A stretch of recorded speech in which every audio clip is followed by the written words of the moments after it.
A porta do apartamento explodiu com um pontapé violento. 3 homens encapuzados invadiram o espaço, tacos de beisebol nas mãos, gritando insultos que cortavam mais fundo que qualquer lâmina. Tomás, de costas contra a parede da cozinha, viu o namorado, Rafael, ser arrastado pelo cabelo enquanto tentava proteger o rosto. Finge que sou teu pai, sussurrou uma voz grave ao telefone segundos antes do caos. Te perseguem por ser gay. Era Marco, o Hells Angel que Tomás mal conhecia, alertando-o com urgência desesperada. Mas já era tarde. Os agressores não queriam roubo. Queriam castigo. Um deles cuspiu no chão. Aberrações como vocês não merecem viver nesta cidade. O primeiro golpe atingiu Rafael nas costelas.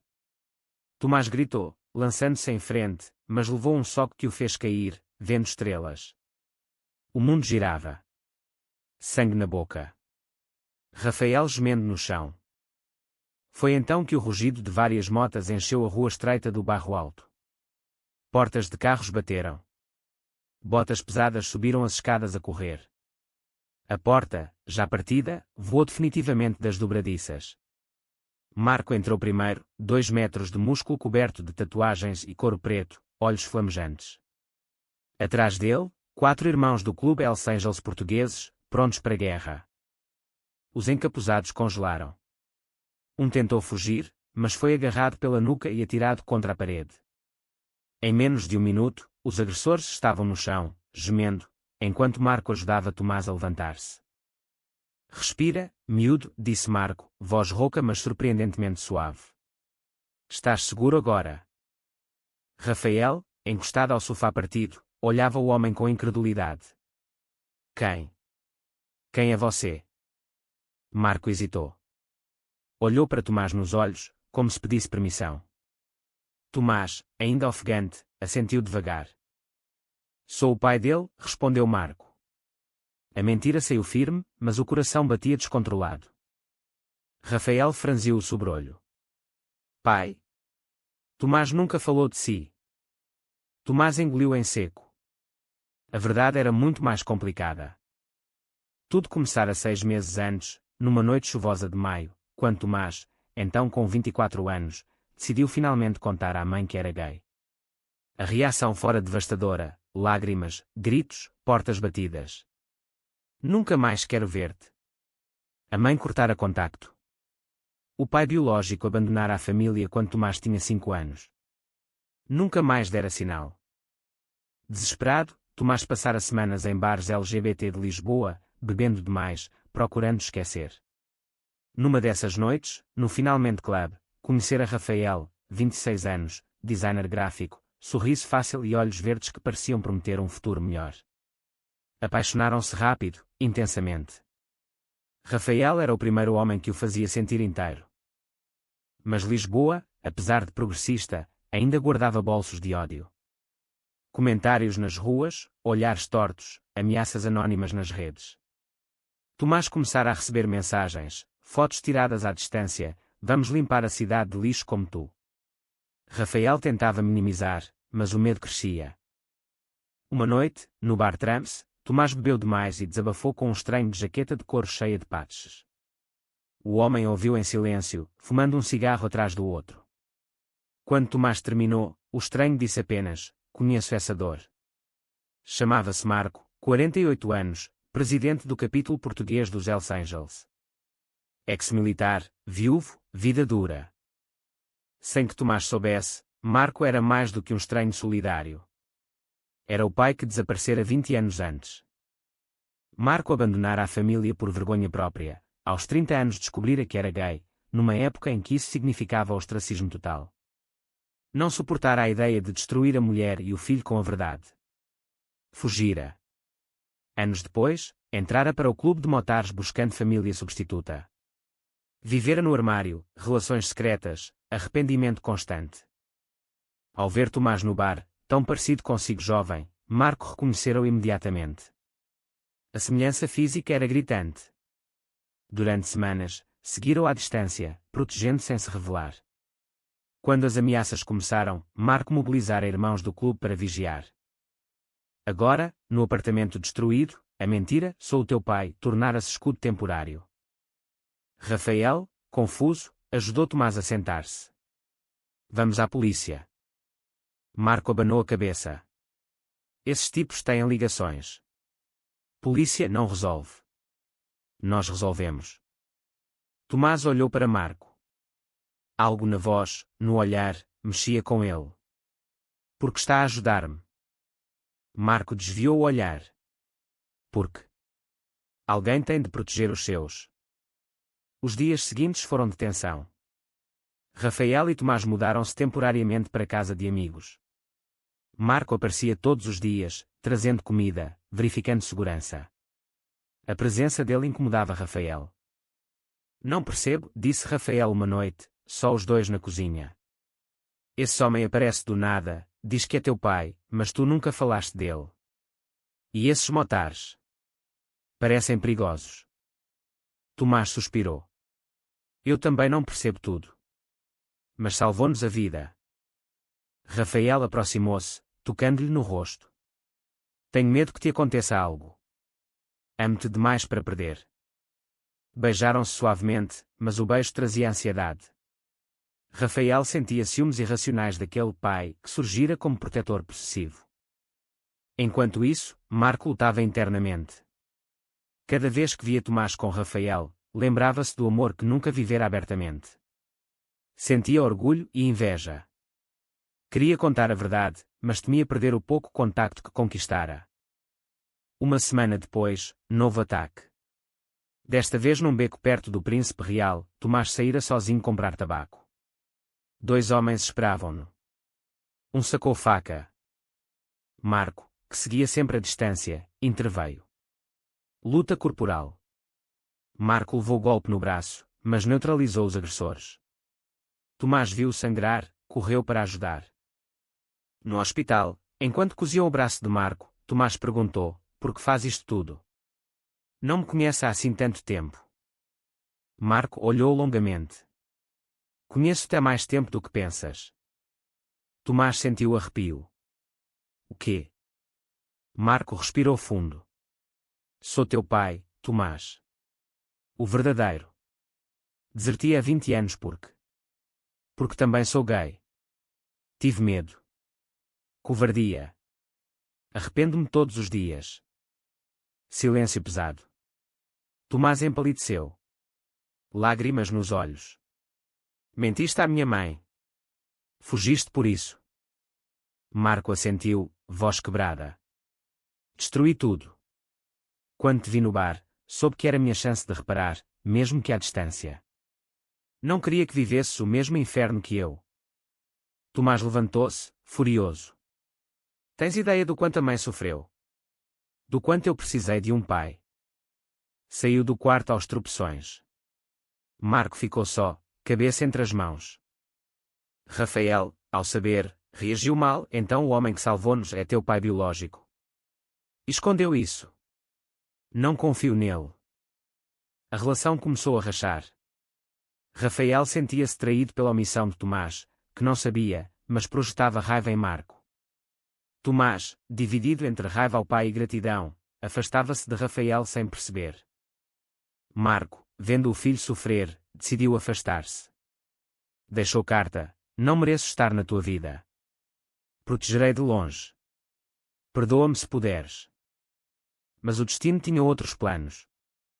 2 semanas depois, a investigação interna do clube revelou que os ataques eram organizados por grupo neonazi local com ligações a elementos corruptos da polícia.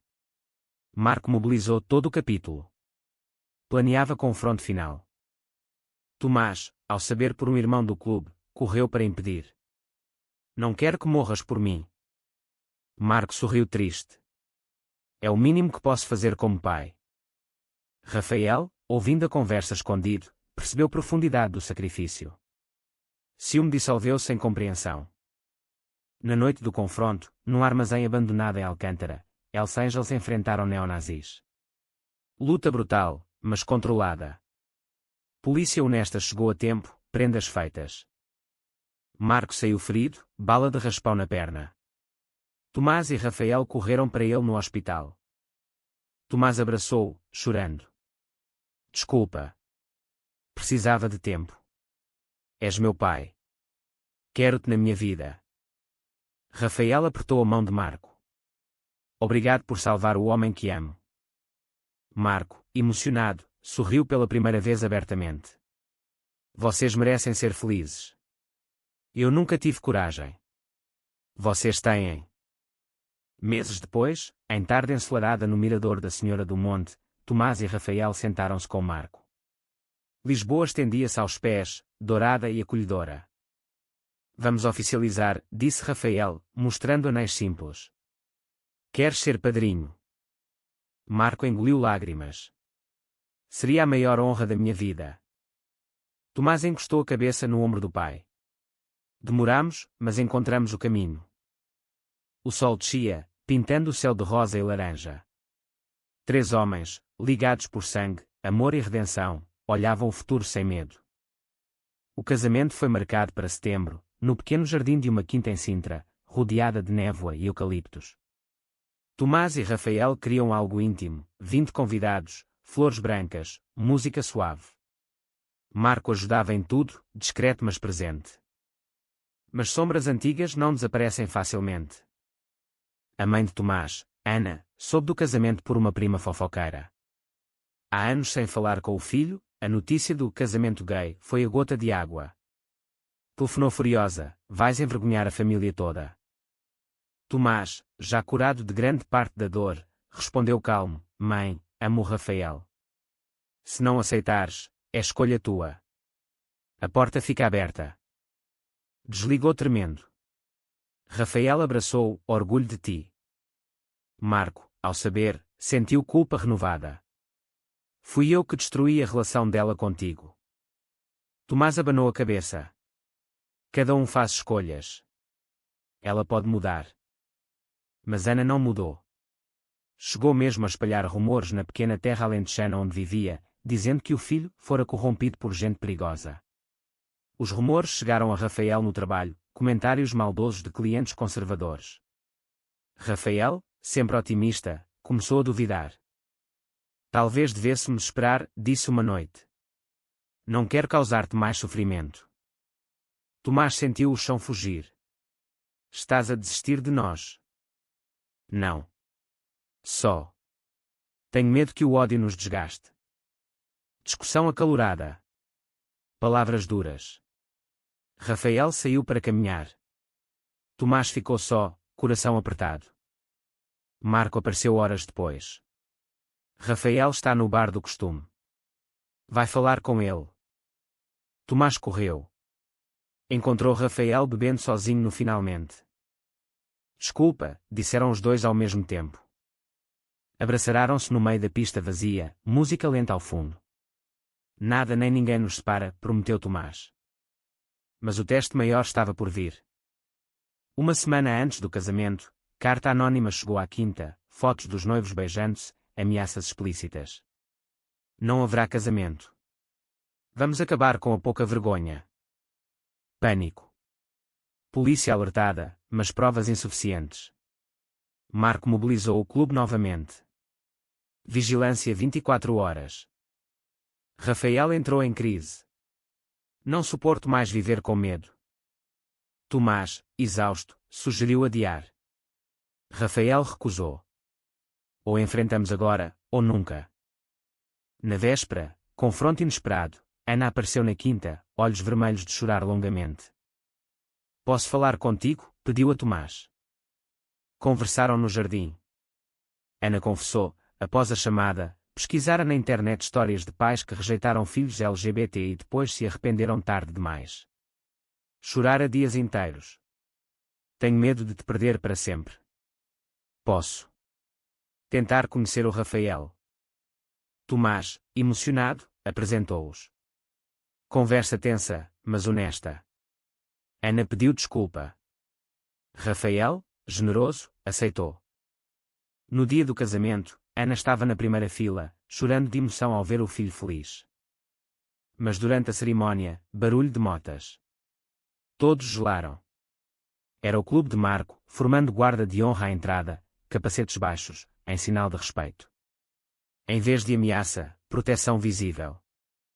Marco, de fato escuro, primeira vez em anos, entregou Tomás ao altar. Cuida dele, disse a Rafael, voz embargada. Com a vida, respondeu Rafael. Votos trocados. Beijos sob aplausos. Até Ana aplaudiu. A festa foi alegre, mas no fim da noite, Marco afastou-se. Tomás encontrou fumando sozinho. Porque estás triste num dia tão feliz? Marco sorriu amargo. Lembrei-me de tudo que perdi. Nunca te visto. Tomás abraçou-o forte. Agora tens. És família. A lua de mel foi em Madeira, uma semana de paz absoluta. Tomás e Rafael alugaram casa com vista para o mar, caminharam trilhos, riram como adolescentes. Pela primeira vez, sem medo. De volta a Lisboa, vida nova. Rafael abriu estúdio próprio de design. Tomás continuou na livraria independente no Chiado. Marco visitava aos domingos, trazendo pastéis de nata e histórias do clube, versões censuradas. Mas o passado tem garras longas. Um ano depois, antigo membro expulso do clube, chamado Vítor, cheio de rancor, decidiu vingança. Descobrira a orientação sexual de Marco, segredo mal guardado, e espalhou rumores dentro e fora do clube. O presidente é viado, protege paneleiros. Parte dos membros mais conservadores revoltou-se. Reunião tensa no quartel-general em Cascais. Marco enfrentou acusações. Sou gay, sim, admitiu firme. E então? Continua a ser o mesmo irmão que vos liderou em dezenas de situações. Quem tem problema, saia agora. Metade saiu. O clube rachou. Marco demitiu-se da presidência. Doía, mas preferia a autenticidade à mentira. Tomás e Rafael apoiaram-no incondicionalmente. Mudou-se para pequeno apartamento perto deles no Barro Alto. Começo do 0 aos 50, brincou Marco. Mas solidão pesava. Vendo o casal feliz, sentia vazio próprio.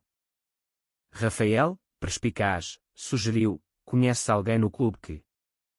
Marco riu. Todos os que poderiam estar interessados saíram. Numa noite no Trams, Marco conheceu Luís, 45 anos, professor de História, viúvo recente. Conversa longa sobre livros, viagens, dor. Trocaram números. Primeiro encontro tímido, jantar num restaurante pequeno em Alfama. Marco nervoso como adolescente. Luís paciente, compreensivo. Tomás e Rafael incentivavam. Mereces amor, pai. Relação floresceu devagar. Luís aceitou o passado complicado de Marco, o clube, tudo. Mas Vítor não desistia. Descobriu sobre Luís e começou campanha de intimidação, telefonemas anónimos, pneus furados, mensagens ameaçadoras. Marco protegeu Luís como protegeria Tomás. Confrontou Vítor pessoalmente. Toca-lhe num cabelo e acabe contigo. Vítor recuou, mas guardou ódio. Alta tensão novamente. Luís, assustado, pensou em terminar. Não suporto ser motivo de violência, confessou. Marco, coração partido, preparava-se para deixar ir. Tomás interveio. Lutas por mim e pelo Rafael. Agora deixa-nos lutar por ti. Organizaram jantar em casa, Tomás, Rafael, Marco, Luís. Noite de conversa honesta.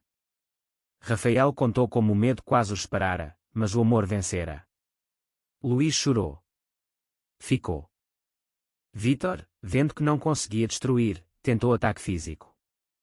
Emboscada numa rua escura. Marco e Luís voltavam do cinema. Dois homens. Luta. Marco, experiente, defendeu-se, mas levou facada superficial no ombro. Luís, em pânico, ligou para Tomás. Chegaram a tempo de ver polícia prender agressores. No hospital, Luís segurou a mão de Marco. Não te largo. Nunca.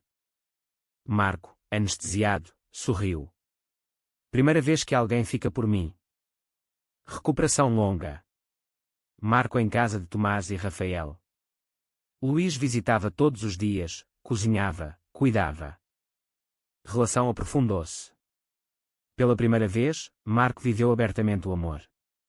Beijos na rua, mãos dadas, planos futuros. Clube Remanescente Leal reestruturou-se.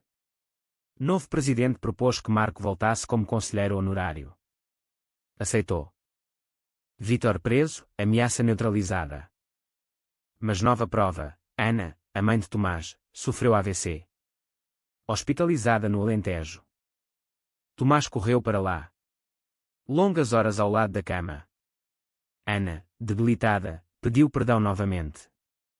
Vi as fotos do casamento. Estavas tão feliz. Perdi tanto tempo. Tomás chorou. Ainda há tempo, mãe. Ana conheceu Rafael pessoalmente no hospital. Conversas longas. Aceitação lenta mas genuína. Quando Ana teve alta, mudou-se para Lisboa, apartamento pequeno perto do filho. Relação reconstruiu-se tijolo a tijolo. Jantares familiares aos domingos, Ana, Marco, agora civilizado, sem jaqueta, Luís, Tomás, Rafael. Mesa cheia de risos, memórias, cura. 2 anos após o casamento, Rafael surpreendeu Tomás. Quer ser pai, disse.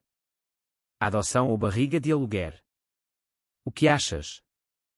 Tomás, emocionado, concordou. Processo longo, burocrático. Mas com apoio de Marco, contactos, e Ana, documentos, avançou. Nasceram gêmeos, um rapaz e uma rapariga, via barriga de aluguer generosa. Marco, aos 55, tornou-se avô orgulhoso. Ana também. Batizaram as crianças com nomes que honravam ambos os lados da família. Vida parecia perfeita. Mas o destino gosta de testar. Durante viagem familiar aos Açores, acidente de carro. Chuva forte, estrada escorregadia. Rafael ao volante. Caminhão invadiu faixa. Impacto violento. Rafael e Tomás hospitalizados. Crianças, no banco traseiro, protegidas, apenas arranhões. Rafael em coma. Lesão cerebral grave. Dias de angústia. Marco e Luís ao lado de Tomás noite e dia. Ana cuidava dos gêmeos. Tomás não saía do quarto. Acorda, amor. As crianças precisam de ti. Eu preciso. Milagre aconteceu. Após 3 semanas, Rafael abriu os olhos. Recuperação lenta. Fisioterapia, terapia da fala. Mas voltou. Na primeira noite em casa, Rafael, ainda fraco, disse: pensei que ia perder-vos. Nunca mais desperdiço um segundo. Abraço coletivo. Lágrimas de alívio. 5 anos passaram como brisa. Gêmeos cresciam felizes. Rapaz, Miguel, curioso e aventureiro. Rapariga, Sofia, sensível e artística. Marco e Luís compraram casa juntos em Sintra. Jardim grande, cães, vida tranquila. Ana, saúde recuperada, viajava frequentemente com grupo de séniores. Aceitação total. Tomás publicou livro de contos inspirado na própria jornada. Sucesso inesperado. Leituras em livrarias, entrevistas. Rafael voltou ao design, agora com enfoque em projetos LGBT. Família expandida organizava piqueniques anuais no Parque Monsanto. Hells Angels leais apareciam de mota, mas agora traziam crianças próprias, capacetes coloridos para os miúdos. Um dia, Miguel, então com 7 anos, perguntou a Tomás. Por que temos 2 pais e outros meninos só um ou uma? Tomás sentou-se com ele. Porque o amor faz família, não o género. O papá Rafael e eu amamos-nos muito, e amamos vocês os 2. Miguel sorriu. E o avô Marco também tem namorado. Exato. Amor é amor. Sofia desenhou o retrato da família toda, 7 pessoas de mãos dadas, sol grande no céu. Mas nova nuvem. Diagnóstico de Marco, cancro no pulmão. Fumador antigo. Notícia devastou todos. Quimioterapia dura. Marco enfraqueceu, mas nunca perdeu o humor. Pelo menos vivi o suficiente para ver-vos felizes, dizia. Luís cuidou dele com devoção absoluta. Tomás e Rafael revezavam-se. Uma noite, Marco chamou Tomás ao quarto. Quero que saibas, foste o maior presente da minha vida. Obrigado por me perdoares. Tomás chorou. Obrigado por voltares. Marco sobreviveu. Remissão completa. Milagre médico. Celebração enorme. Festa no Jardim de Sintra. Música, dança, discursos emocionados. Rafael subiu ao palco improvisado. Esta família é prova de que o amor vence tudo: ódio, medo, doença, tempo. Somos mais fortes juntos. Aplausos. Marco, de pé apesar da fraqueza recente, abraçou Luís. Tomás olhou em volta, pessoas que amava, cicatrizes transformadas em histórias de superação. 10 anos após o primeiro ataque no apartamento do Barro Alto. Tomás e Rafael celebravam bodas de estanho. Festa surpresa organizada pelos gêmeos, agora adolescentes espertos. Local, mesma marginal onde tudo começara. Luzes, mesas longas, vista para o Tejo. Marco e Luís chegaram de mota, mais lentos mas felizes. Ana, elegante aos 70, dançava com um cavalheiro do grupo de viagens. Miguel e Sofia apresentaram namorados respectivos, rapariga e rapaz, ambos bem recebidos sem hesitação. Discurso de Marco, voz firme. Há muitos anos, fui covarde. Fugir destruiu vidas. Mas o destino deu-me segunda chance. Hoje vejo netos crescidos numa família cheia de amor, sem medo de ser quem são. Orgulho não cabe no peito. Lágrimas gerais. Rafael pegou no microfone.